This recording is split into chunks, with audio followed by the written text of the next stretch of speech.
Ikhlas itu menghilangkan tujuan kecuali hanya kepada Allah. Kalau ridho, merelakan. Dan tidak mungkin seseorang itu ridho kalau belum cinta. Dan tidak mungkin orang cinta kalau nggak kenal. Gitu. Maka ridho itu dimulai dari kenal. Kalau sudah kenal muncullah kecintaan. Kalau udah cinta barulah ridho. Kita dicubit sama kekasih kita, sama pasangan, sama anak, sama cucu. Balas nggak? Balas nggak? Kalau senggol sama anak, malah kita peluk anaknya, gemes gitu. Tapi disenggol sama preman di pasar, bisa perang dunia. Jadi kalau kita nggak kenal, disenggol jadi musuh. Tapi kalau kenal, jadi ridho. Maksudnya apa? Kalau orang sudah kenal kepada Allah, musibah itu bukan musibah bagi dia. Ya.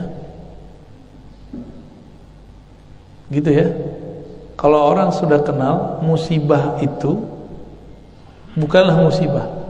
Musibah itu bagi dia tanda sayang, tanda Allah perhatian sama dia, tanda Allah pengen main-main sama dia. Kalau mau istiqomah, harus punya mentor yang mendisiplinkan kita. Kenapa anak-anak sekolah ini mesti ada guru? Supaya dia disiplin. Coba sekali anak-anak kita dulu pernah jadi anak-anak ya, guru nggak masuk, rame nggak di kelas? Rame. Ya, disuruh buat tugas, gurunya nggak masuk, dikerjain nggak? Nggak dikerjain. Sama lah begitu. Kalau ingin istiqomah, disiplin dalam bertasawuf, sebagaimana kita dalam ilmu akal, ilmu dunia punya mentor, punya guru, punya instruktur, punya trainer, kenapa dalam ilmu tasawuf nggak punya? Nggak adil, ya. Harus punya juga. Jadi bergurulah kepada ahlinya. Nanti akan diberikan kisi-kisi biar kita istiqomah. Nanti gurunya bilang amalan ini, kita pasti istiqomah tuh. Jadi kita ini perlu diperintah, perlu diajak, perlu dicontohin, baru bisa beramal. Kalau nggak bisa beramal. Ya, itu ya. Terjawab. Apakah orang yang beribadah dengan rasa butuh sudah menjadi sufi? Belum. Butuh itu baru salik, belum wasil, belum sufi. Sufi itu yang sudah wusul kepada Allah. Salik ini dia lagi belajar berpindah dari beribadah karena terpaksa, karena kebiasaan, karena takut surga neraka, lalu menjadi habit. Akhir ada rasa butuh. Dia butuh ibadah apa butuh Allah? Itu beda. Dia memerlukan ibadah dia untuk menenangkan diri, atau dia sedang memerlukan Allah. Jika dia memerlukan ibadah untuk menenangkan diri, orang begini tersiksa sampai mati. Agama apa aja sama nih ya. Ada kawan saya lintas agama nih ketemu. Dia nggak bisa tidur kalau dia nggak ngasih orang duit, nggak bagi-bagi duit. Jadi kalau dia nggak punya duit, dia stres. Saya kok nggak ngasih orang? Berarti dia butuh amalnya, dia nggak butuh Allah. Itu beda, ya. Ada kawan kita, dia memerlukan sholat, bukan memerlukan zikrullah. Apa yang terjadi? Udah ada rukhsah ketika safar, nggak mau diambil. Lagi safar ada rukhsah nggak? Ada. Terus kata dia, nggak usah, ngapain rukhsah? Kan kita bisa sholat lengkap. Ini dia memerlukan ibadah, bukan memerlukan Allah. Allah kan bilang, ambillah rukhsahnya, baik jamak ataupun qasar, atau digabung jamak dan qasar. Udah jelas kita lagi safar, kita boleh menggabungkan dua sholat. Dia malah enggak, akhirnya berantakan acaranya.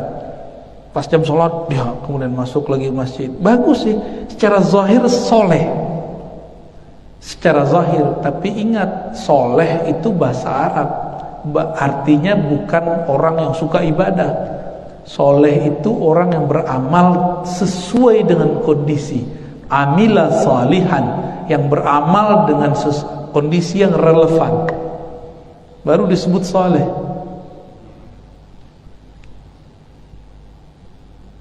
Jadi ada orang beramal nggak tepat waktunya. Contohnya, lagi taklim, antum sholat 2 rakaat, itu nggak soleh. Saya pengen dapat pahala haji umroh, Ustaz. Taklim itu satu kalimat kita faham, membuat kita mengerti tentang Allah, itu lebih afdal daripada 100 rakaat, daripada sholatnya belum tentu juga khusyuk. Tapi kan jamaah sebagian beramal dengan nafsu, bukan beramal dengan ilmu. Ya, nggak tahu nih masjid sini masih ada nggak begitu tar? Pas syuruk tahu berdiri berapa orang? Ya, kalau itu terjadi, mikir nggak antum lagi ceramah, ya berdiri ah. Kalau ada 100 orang mikir begitu gimana? Bubar pengajian, nggak pakai ini nih, ya. Belum lagi pakai kolbu. Kalau pakai kolbu lebih dahsyat lagi. Emang bisa khusyuk orang lagi ngomong enti sujud? Pasti masuk omongan orang ke dalam sholat kita. Sok soleh tapi nggak soleh. Soleh itu bukan amal banyak ibadah, itu bukan soleh. Soleh itu orang yang beramal sesuai dengan kondisi. Maka saya sering nanya ke teman-teman, kita lagi zikir, kata guru, kamu amalkan nih 40 hari, nggak boleh keluar kamar. Orang tua kita datang hari ke-39, gimana Pak? Ditemuin nggak? Beneran kata guru nggak boleh. Kata guru nggak boleh, gimana dong?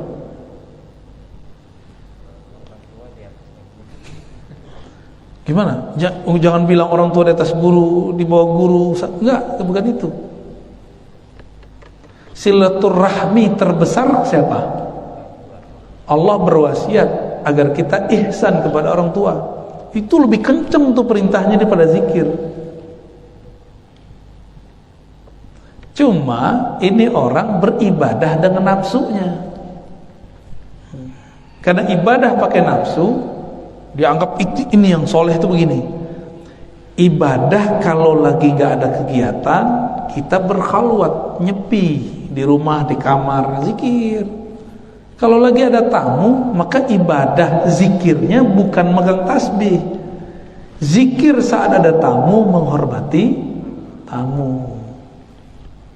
Lagi pengajian baca Quran, itu gak soleh. Apalagi buka handphone, ya. Antum baca Quran nih, orang lagi taklim, itu gak soleh. Itu gak soleh. Soleh itu yang cocok.